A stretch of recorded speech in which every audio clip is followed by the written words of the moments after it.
Must get them. The carves they just look more accurate. The Z-axis, this is a beast. I love it. These motors, they hum, they're perfect. It's just a rigid, it is a lot more rigid. Now this could use some work. I wish there was an upgrade for this right here. This has too much play. You can put an indicator here, push down here, and you can move this quite a bit. This needs to be beefier. Inventables right here, this right here, this is the thing you need to work on. These made a great, this stiffens this rail beautifully. The risers, awesome job, Luke. This, Luke, another high five. These, great. I did add an IoT. This thing, I wish I would have done on day one. No more manually on and off the router. This guy does it. Also, Makita, great. It's lower RPM. This thing is quiet, super quiet. The Z up and down is louder than this. This is awesome. You can actually have a conversation and carve. I love the upgrades, but to get the upgrades, you've got to break this thing apart. You've got to take this out of the X rail. This X rail, there's nothing that locates this. This thing can just do whatever. You can take a square, hang on. You can take this, all right, and you can go like this. That to me is not how you square a machine. This, no, sorry, no. This, no.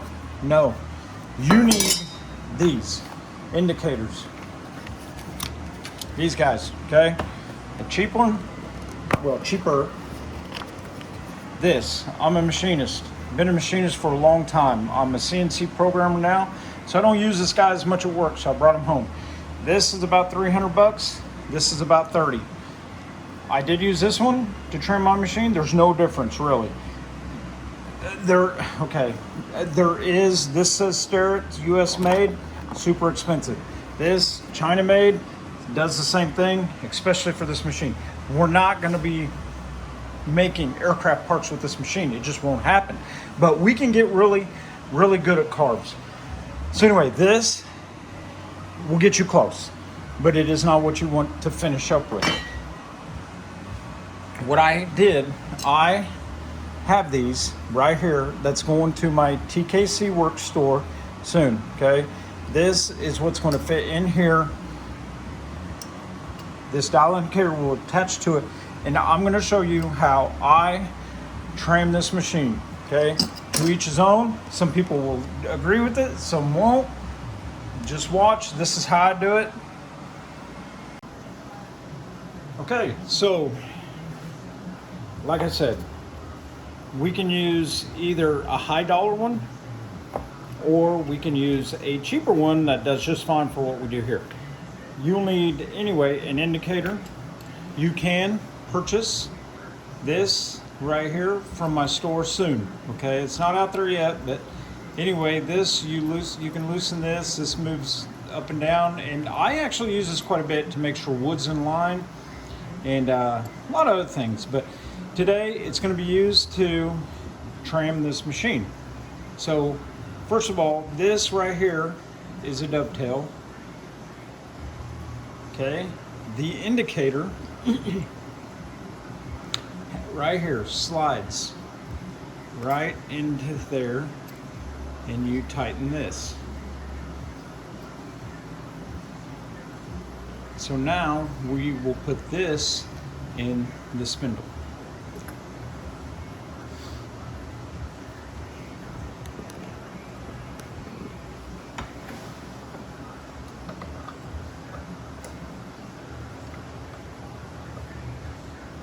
This out of the way.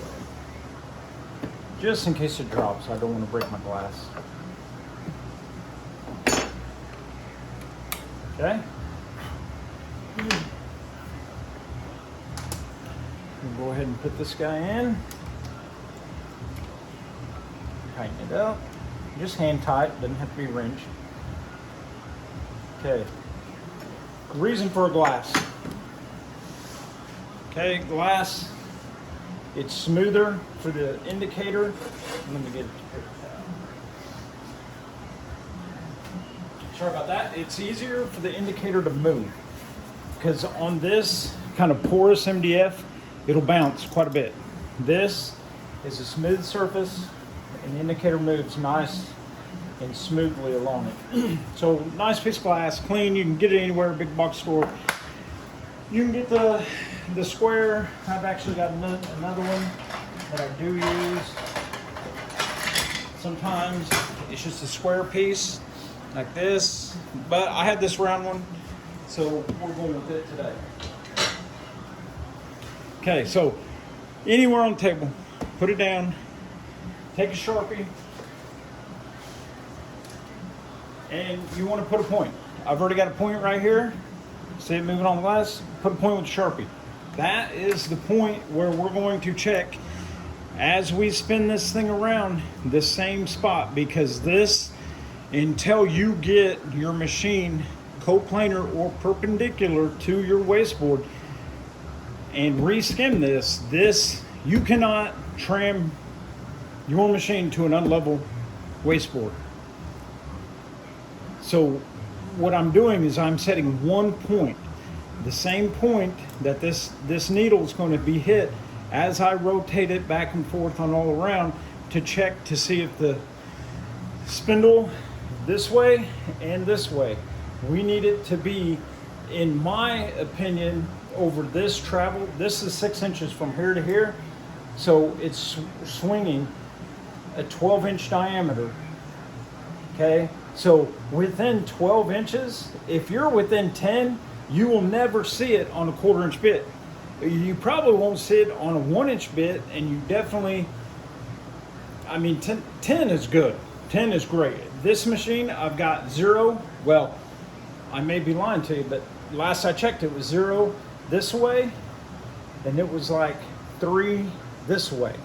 We're getting ready to check it, and then I'll show you what I did to adjust everything to get it to the readings I have now. So let's get started on this.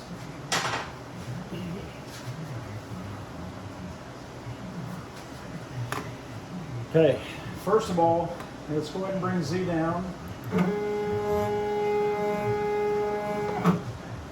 Let me zoom this in here so you guys can see. Okay, right here. That right there's my point. I'm on a tripod with my phone. Bear with me. I have another camera, but my son is not here, and you know how that goes. Anyway, I'm going to bring it on down.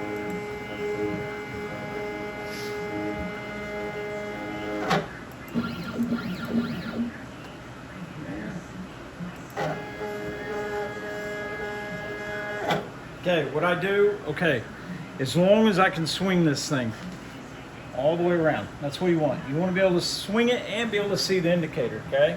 Because you're going to check the indicator when it's in front, you're going to check it when it's in back, you're going to check it when it's here, you're going to check it when it's here. Right now, all we're going to do is set the indicator needle. That's the whole reason for this little joint here, so you can move this up and down. I would try to get, this is actually too close for me. So anybody, if you do happen to buy this from my store, right here, I'd keep at least 1 inch or more, because if you accidentally hit Z minus, guess what? This is going into this unless you hit E-stop. And we all know how we are when we panic. We panic and the button is right here, but we always seem to miss it before it's too late. I do, anyway. So anyway, panic mode sets in. So keep at least 1 inch right here. This is too close. I'm actually going to bring it up just so I don't booger this video up. I know I'm 1 inch at least right here. So if I accidentally, the maximum treble I can hit accidentally is Z-1, and I still will not crash. This right here, if this is down and you go down, it will push this up and you will not ruin your indicator. That's the whole reason for this knuckle. Okay, so sorry for all that, but I don't want to crash. You don't want to crash. And that's the reason I do that. So let's take the needle close to the point.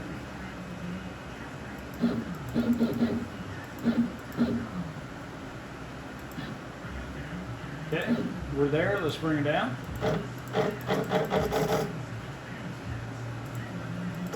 Okay, when I manually move the machine to 0, I always go up 100, down 100, because I want to make sure the machine is repeating. So I'll go up 100, I'll go down.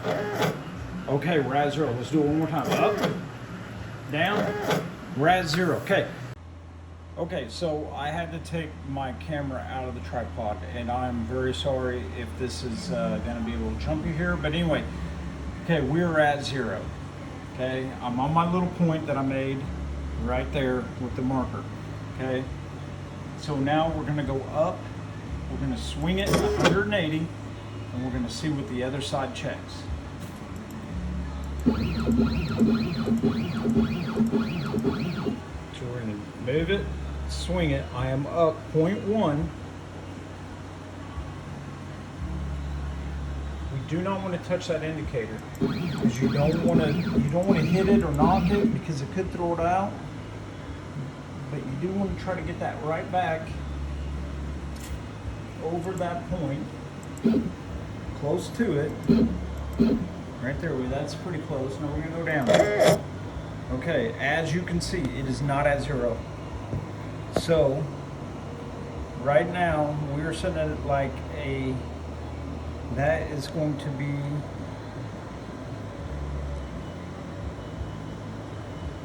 a +4. So actually the spindle is actually sitting like this. It's kicked back just a hair.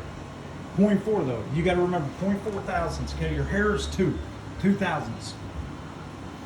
So from this point, we are working this on a 12-inch diameter. 12-inch diameter, you're within 4. So over a 1/4-inch diameter, you will not see that. You will not see that. That is pretty good. I'm calling that good enough for me. So now we're going to check. Well, let me tell you what I had to do to get it this close because it was bad. This indicator, when I was swung around 180 from where you see it now, this was 150 away from that point. I had to take this frame right here. I had to break these bolts loose, break these 4 right here, these 2 and these 2, I had to break them loose. Don't take them out, just break them loose. Your whole X rail, it will tilt forward. What I did is I had my wife help me, bless her soul, with a little bit of cussing. We were able to grab this. I put actually bar clamps close to the rail right here, and I put it right here. Okay, let me go grab some real quick. I'll show you what I did. Okay, so these right here, these clamps right here. This one that came loose because I didn't tighten it. Okay, this right here. When I undid these 2 and these 2 and the same 2 or 4 on this side, what we did is I had her stand right here in the middle. She grabbed both of these right here, and we just went ahead and pulled it all the way up. So we grabbed here and we just pushed up to help twist this, because this is a heavy unit, to twist this up. And then I went ahead and tightened the bolts. I checked it, and we had to go more to get that to come back. We had already exhausted all the travel or the room that we could by turning this. We got it within 25 thousandths. Over a foot, probably still good enough, but I wanted it better.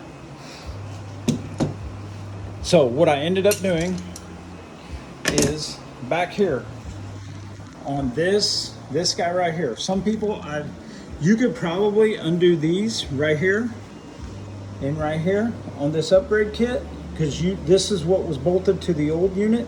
You bolt this here and you could add shim here. I didn't do that. I added it to the actual behind. I added it behind this back here. There's 2 bolts back here, and I loosened those and I put 12 thousandths shim because it's not 1 for 1 at this point. So if you're kicked like this, 30 or 25 thousandths, you want to go 12 because you're going up 12 over here and down 12 over there. So you get close that way. So I ended up putting 12 thousandths behind here and retightened it. I checked it yesterday, it was 0. So that kind of tells you maybe this, I had too much pressure on this and it kind of worked its way back. Again, button head screws, can't stand them. These things suck because they strip out the head. If you strip these out, I need to buy some regular cap screws like what they sent with the motors. These are what need to be here, not these button heads. These button heads blow. They suck. You're going to end up having to drill them out because the cheap Allen wrenches they give you, it strips them out. It don't matter. Any Allen wrench, it'll strip those out because they get so tight. Not enough head fits in there. Anyway, so we've checked this one. That's how I was able to get within what I have now of was 4 thousandths. So I'm 4 thousandths. That's freaking good. This way, that's what I did. I broke these loose, lifted and twisted this whole rail so it would move my spindle back to get this coplanar this way. I'm within 4. Now let's check this way right here. You do the same thing. We're going to raise it up. We're going to spin it 90 degrees. We're going to take this again to this point.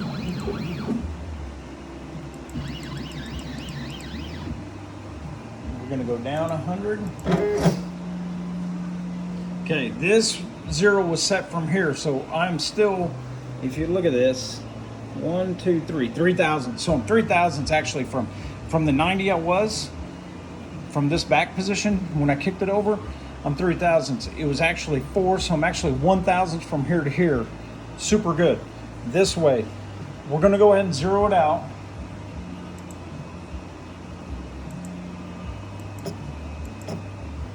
Again, when you move the machine in thousandths, thousandths is 0.001.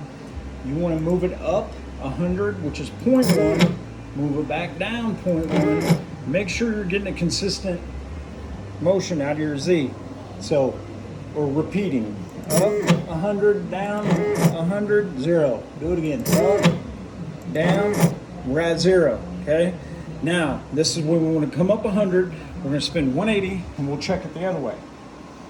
Up 100, we're going to spin it 180 without touching that indicator.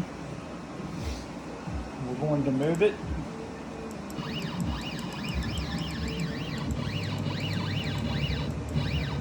Okay, we're close. I want to put it right on that dot. That right there. Now we're going to go down 100 thousandths. Okay, look there. We are about 3.5, almost 4. You could call it 4 if you want. In between 3.5 and 4. That's freaking good. You're talking about a 12-inch diameter swing. 12-inch diameter. We're out 3 to 4 this way. We're out 4 this way. You will never, ever, ever, ever see that in your wasteboard.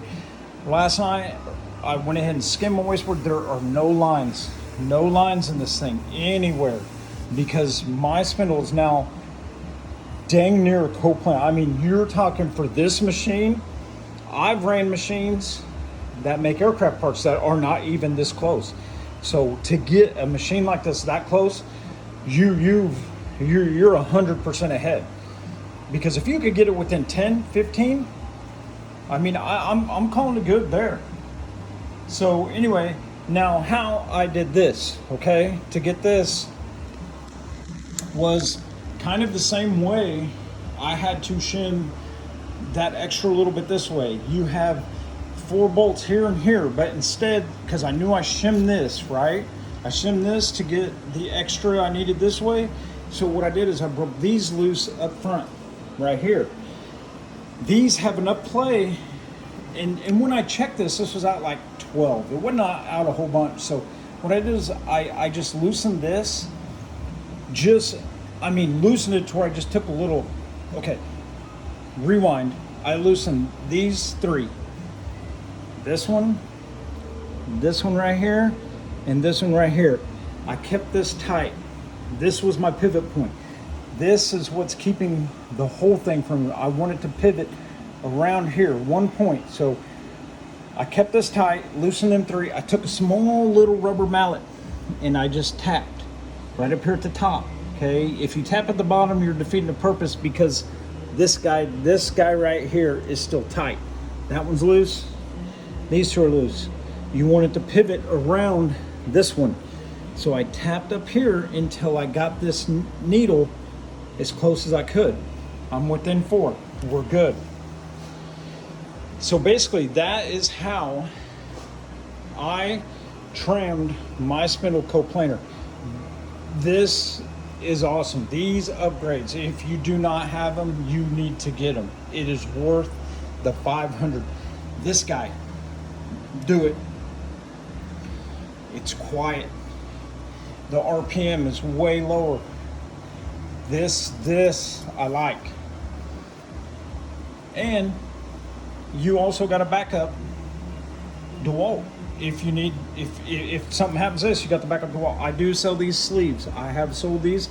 This is what I'm using right here. I've sold quite a few of these. If you need one, hit me up. Look at my store. This will be coming soon. This is already on there. I hope this answered your questions. If it didn't, leave some comments. Like this. Share it, like it, subscribe, whatever you got to do. If you want more videos, let me know. I will produce them. It may take me a little bit, but I will do them. So hit me up, and maybe we can work through some of the issues. Thanks for watching.